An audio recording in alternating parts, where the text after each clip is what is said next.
Khawar point میں خوش آمدید۔ چلو اب ساتھ چلتے ہیں، بائے شمسہ اقبال۔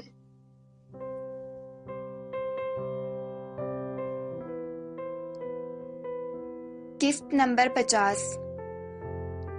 دعا ICU کے باہر بنی گلاس وال کے ساتھ ٹیک لگائے کھڑی تھی۔ کھڑے رہ کر اس کے پاؤں دکھنے لگے تھے، مگر وہ سب سے بے پرواہ بس روتی جا رہی تھی۔ وہ آنسو جو پچھلے 6 ماہ سے اس کی آنکھوں میں سمٹے ہوئے تھے، سیلاب کی صورت بہہ نکلے تھے۔ ذیشان صاحب باہر کو آئے۔ انہوں نے دکھ سے دعا کو دیکھا جو کم عمری میں ہی روگ لگائے بیٹھی تھی۔ انہیں مال میں حیدر کے ساتھ ہنستی مسکراتی اور بات بات پر شرماتی دعا یاد آئی تو دل دکھ سے بھر گیا۔ دعا بیٹے، آپ اگر ساتھ سے ملنا چاہتی ہیں تو مل آئیں، انہوں نے نرمی سے اس کے سر پر ہاتھ رکھتے ہوئے کہا۔ اس نے سر اٹھا کر تشکر بھری نظروں سے ذیشان صاحب کو دیکھا۔ آئی ایم سوری انکل، میں غصہ تھی، مگر میں نے کبھی یہ نہیں چاہا تھا کہ اس کے ساتھ ایسا ہو جائے انکل، مجھ سے بہت بڑی غلطی ہو گئی، آئی ایم سوری۔ وہ ہاتھ جوڑے معافی مانگ رہی تھی۔ میرا بیٹا سعد اگر زندہ ہے تو حیدر کی وجہ سے ہے۔ اللہ نے اس کی زندگی بچانے کے لیے حیدر کو ذریعہ بنایا ہے، اور تم حیدر کی بیوی تھی، اس لیے معافی مت مانگو، ہم پہلے ہی تمہارے احسان مند ہیں۔ وہ نرمی سے اس کا سر تھپ تھپاتے ہوئے کہہ رہے تھے۔ اس نے آنسو پونچھے اور اندر کو بڑھ گئی۔ سعد دوائیوں کے زیر اثر سو رہا تھا۔ دعا چلتی ہوئی اس کے بیڈ کے پاس جا رکی۔ مجھے لگا تھا میں آج حیدر کو پھر سے کھو دوں گی، وہ سسکی تھی۔ میں بہت خود غرض ہوں، میری ضد، میری بے اختیاری اور میری بے احتیاطی نے آج تمہیں اس حالت میں پہنچا دیا ہے سعد، مجھے معاف کر دینا۔ وہ وہیں بیڈ کے پاس زمین پر بیٹھتی چلی گئی۔ میں سمجھتی تھی حیدر اس دنیا میں سب سے زیادہ مجھ سے پیار کرتا ہے۔ وہ نم آنکھوں سے مسکرائی تھی، عجیب بے بسی تھی اس ہنسی میں۔ مگر میں غلط تھی سعد، وہ کہتا تھا سعد میری جان ہے اور تم محبت ہو، اس دل میں رہتی ہو، مگر دیکھو وہ جاتے جاتے اپنا دل بھی تمہیں دے گیا۔ اسے مجھ سے زیادہ تم سے محبت تھی سعد۔ وہ رو رہی تھی، آنسو چہرہ بھگو رہے تھے۔ بہت ہو گیا بچپنا، بہت تکلیف دے دی میں نے سب کو، اب بس۔ اس نے اپنے آنسو پونچھے۔ میرا اب اس دل پر کوئی حق نہیں ہے سعد، یہ دل اب تمہارا ہے، تم ہو اس کے اصل حقدار۔ میں آج آخری بار تم سے مل رہی ہوں، بس تم اس دل کو سنبھال رکھنا۔ آنکھیں پھر سے نم ہونے لگی تھی۔ میں آخری بار تم سے مل رہی ہوں، اب تمہیں کبھی میری وجہ سے کوئی تکلیف نہیں ہوگی، میں اب کبھی تمہارے سامنے نہیں آؤں گی۔ کاتب تقدیر اس کے اس دعوے پر مسکرایا تھا۔ وہ اٹھی تھی، پلٹ کر جانے کو ہی تھی۔ دعا کا دل ایک پل کو تھما تھا۔ سعد نے غنودگی میں اسے پکارا تھا، اس کے قدم رکے تھے۔ دعا، سعد کے لہجے میں تڑپ تھی۔ وہ پلٹ کر اس تک آئی۔ اس نے کچھ کہنا چاہا مگر گلے میں آنسوؤں کا پھندا اٹکا تھا۔ سعد نے دھیرے دھیرے آنکھیں کھولی تھی۔ دھندلا سا منظر تھا، کوئی سامنے کھڑا تھا۔ اس نے آنکھیں کھولی۔ وہ وہی چہرہ تھا جو اس نے آنکھیں بند ہونے سے پہلے آخری بار دیکھا تھا، اور آنکھیں کھولنے پر بھی سب سے پہلے اسے ہی دیکھ رہا تھا۔ سعد! دعا بے یقینی سے اسے دیکھ رہی تھی۔ وہ ہوش میں آ رہا تھا۔ آئی ایم سوری، میری وجہ سے تمہاری یہ حالت ہوئی۔ وہ نظریں جھکائے شرمندہ سی کھڑی تھی۔ سعد کے کانوں میں حیدر کے کچھ الفاظ گونجے تھے۔ سعد، مجھے نہیں پتا وہ سچ میں اتنی خوبصورت ہے یا صرف مجھے لگتی ہے، مگر میری نظر میں وہ جنت کی پاکیزہ حوروں جیسی ہے۔ سعد کو واقعی وہ جنت کی حور لگی تھی، یا یہ حیدر کے الفاظ کا اثر تھا؟ وہ دوبارہ غنودگی میں جا رہا تھا۔ دعا ایک آخری نظر اس پر ڈالتے ہوئے پلٹی۔ دل شدت سے چاہ رہا تھا کہ ایک آخری بار اس دل کو محسوس کرے، مگر اب وہ یہ غلطی پھر سے دہرانا نہیں چاہتی تھی، اس لیے آنسو بہاتی، اس سے کبھی نہ ملنے کا عزم کرتی، وہ باہر کو چل دی۔ ماہین اور ہادی سعد کے کمرے میں داخل ہوئے تھے۔ ہادی قریب جا کر کھڑا ہو گیا۔ ماہین سعد کے بیڈ کے قریب رکھی کرسی پر بیٹھ گئی تھی۔ وہ آنکھیں موندے لیٹا تھا، چہرے پر زردی چھائی تھی۔ سعد، ماہین نے اسے پکارا۔ اس نے آنکھیں کھولی، اس کی آنکھیں اب تک لال انگاراں تھیں۔ ماہین کے دل کو کچھ ہوا۔ کیسی طبیعت ہے اب؟ وہ بنا کچھ جواب دیے سامنے دیکھتا رہا۔ سعد، حیدر بھائی نے اپنے سب سے قیمتی چیز، اپنا دل تمہارے حوالے کیا ہے۔ اتنی محبت کرتے تھے وہ تم سے۔ تم خود کو تکلیف پہنچا کر محض اپنے آپ کو دکھ نہیں دے رہے، انہیں بھی دکھ دے رہے ہو۔ ماہین نے نرمی سے سمجھایا۔ میں یقین ہی نہیں کر پا رہا ہوں کہ وہ نہیں رہے۔ وہ مجھے چھوڑ کر جا ہی نہیں سکتے تھے، کیسے وہ ایسا کر سکتے ہیں؟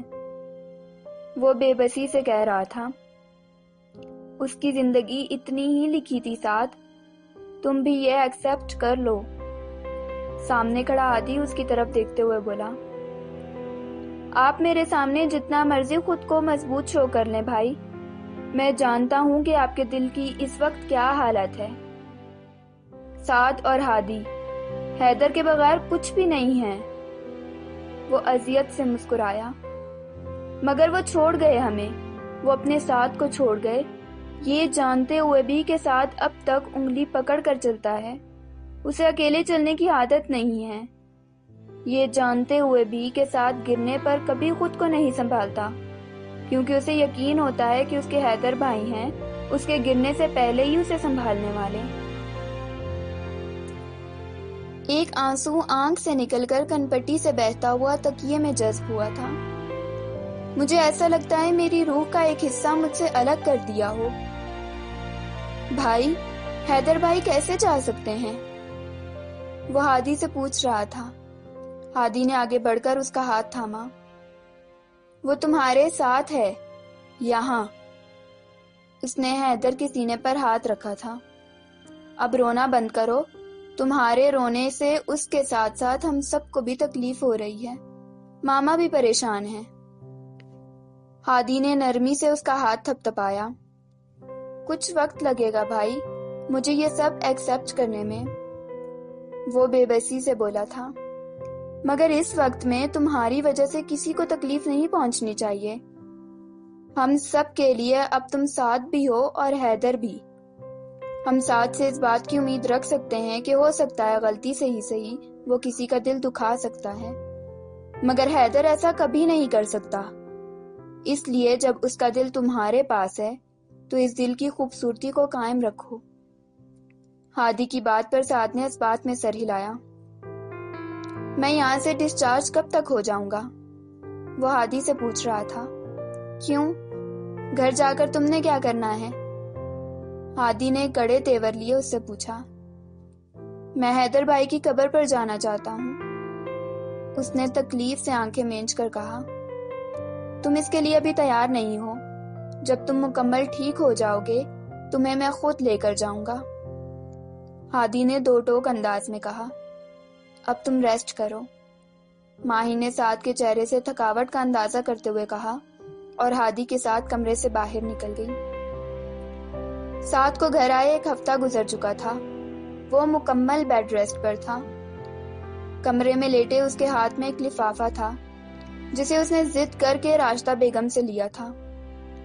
وہ احتیاط سے وہ لفافہ کھول کر اندر موجود کاغذ کو نکال رہا تھا۔ سعد۔ جی بھائی۔ کاغذ کے پہلے سرے پر سلام کے بعد سعد کا نام لکھا تھا۔ سعد کو یوں محسوس ہوا جیسے حیدر نے سامنے کھڑے ہو کر اسے پکارا ہے۔ اس نے گہری سانس لی اور آگے پڑھنا شروع کیا۔ تو آخر کار یہ خط تمہیں مل چکا ہے، یعنی کہ میں تمہارے ساتھ نہیں ہوں اب۔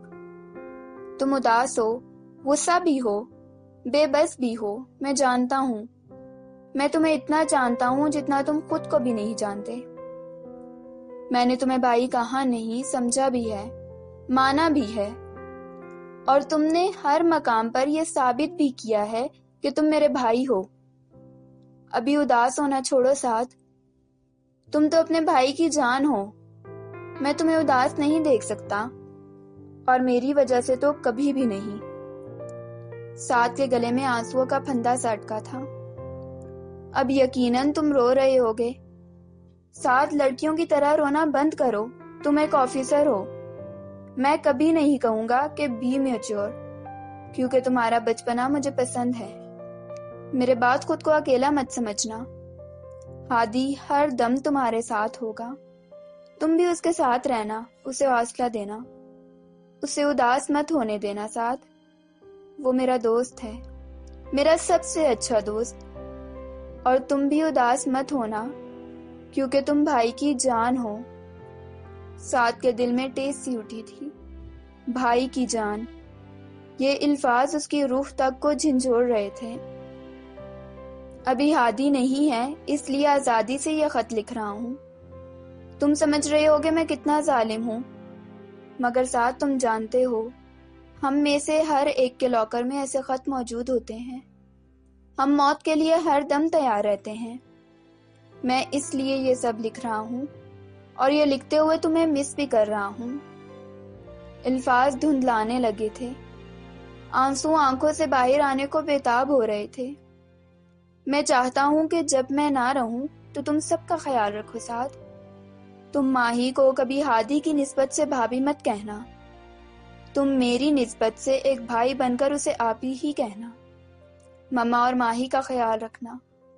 تمہاری باتیں ان کے چہرے پر مسکراہٹ لے آتی ہیں، اور ان کی مسکراہٹ میں میری مسکراہٹ ہے، اور میری مسکراہٹ میں تمہاری خوشی۔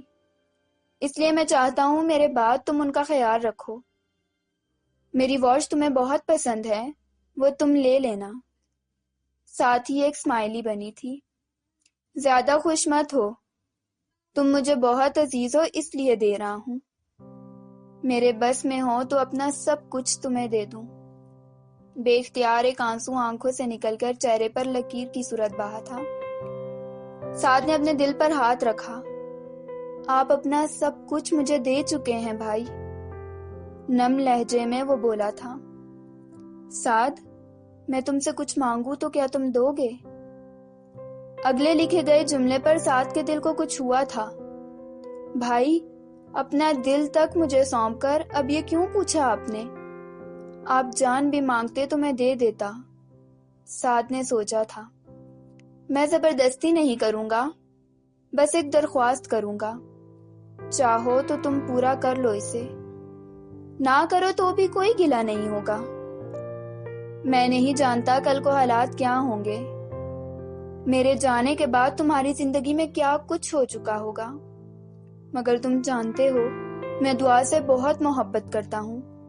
میرے جانے کے بعد وہ ٹوٹ جائے گی، بکھر جائے گی، مگر میں تو واپس نہیں آ سکتا نا ساتھ۔ میں نے سوچا کہ اگر مجھے کچھ ہو جاتا ہے تو کون سا ایسا قابل بھروسہ انسان ہوگا کہ اپنے مرنے کے بعد میں دعا کو جس کے حوالے کر سکتا ہوں، جو اس کو سمیٹ لے گا، اس کا خیال رکھے گا۔ اور میرے دل نے گواہی دی کہ اس دنیا میں تم ہی وہ واحد انسان ہو جو ایسا کر سکتے ہو۔ سعد کی دھڑکن ایک پل کو تھمی تھی، وہ سیدھا ہو کر بیٹھا تھا۔ میں جانتا ہوں میں خود غرض ہو رہا ہوں، مگر سعد میں چاہتا ہوں مجھے کچھ ہو گیا تو تم اسے اپنا لینا، میری محبت سمجھ کر سعد، تم اسے اپنا لینا۔ سعد نے بے یقینی سے ان الفاظ کو 3 سے 4 بار پڑھا، جیسے یقین نہ آ رہا ہو وہ سب حیدر نے لکھا ہے۔ کوئی ایسا کیسے کر سکتا ہے یا سوچ سکتا ہے؟ میں جانتا ہوں تم میری وجہ سے شاید اس بات کو کبھی قبول نہ کر سکو، مگر یقین جانو تم وہ واحد انسان ہو جس پر میں دعا کے حوالے سے بھروسہ کر سکتا ہوں۔ یہ صرف ایک درخواست ہے سعد، اگر تمہارا دل نہ مانے تو چاہو تو تم یہ سب نہ کرنا، مجھے تم بھی اتنے ہی عزیز ہو جتنی دعا، یا شاید اس سے بھی کہیں زیادہ عزیز ہو۔ سعد شوق کی کیفیت میں تھا۔ کوئی اتنا ظالم کیسے ہو سکتا ہے بھائی؟ کیسے آپ زندہ ہوتے ہوئے یہ خط لکھتے ہوئے کتنی آسانی سے اپنا سب کچھ کسی اور کی جھولی میں ڈالنے کا سوچ رہے ہیں؟ بھائی کیوں کیا آپ نے ایسا؟ وہ رو رہا تھا، بلک رہا تھا اس شخص کی محبت پر جسے اس پر اتنا اعتماد تھا کہ اپنے دل کے ساتھ ساتھ اپنی محبت بھی اس کے حوالے کر سکتا تھا۔ فیصلہ وہ کرنا جس پر تمہارا دل راضی ہو۔ اپنا بہت خیال رکھنا، ایسے ہی ہنستے مسکراتے رہنا اور سب کا بھی خیال رکھنا۔ اور میں نے جو مانگا ہے اس پر غور کرنا، تمہارا بھائی حیدر۔ سعد نے اس خط کو بند کیا۔ اس نے خط اندر ڈالنا چاہا تو دیکھا ایک اور لفافہ اندر پڑا تھا۔ سعد نے اسے باہر نکالا، اس پر حیدر نے لکھا تھا، یہ خط تب کھولنا جب تم دعا کو اپنا چکے ہوگے، ورنہ اس خط کو ساری زندگی بند ہی رکھنا۔ مجھے لگتا ہے جلد ہی یہ خط تم تک پہنچ جائیں گے۔ مجھے لگتا ہے میری کامیابی کا وقت قریب آ چکا ہے، شہداء کے قافلے میں شریک ہونے کا وقت۔ اس نے خط پر لکھی تاریخ دیکھی، اس کے ذہن میں جھماکا ہوا۔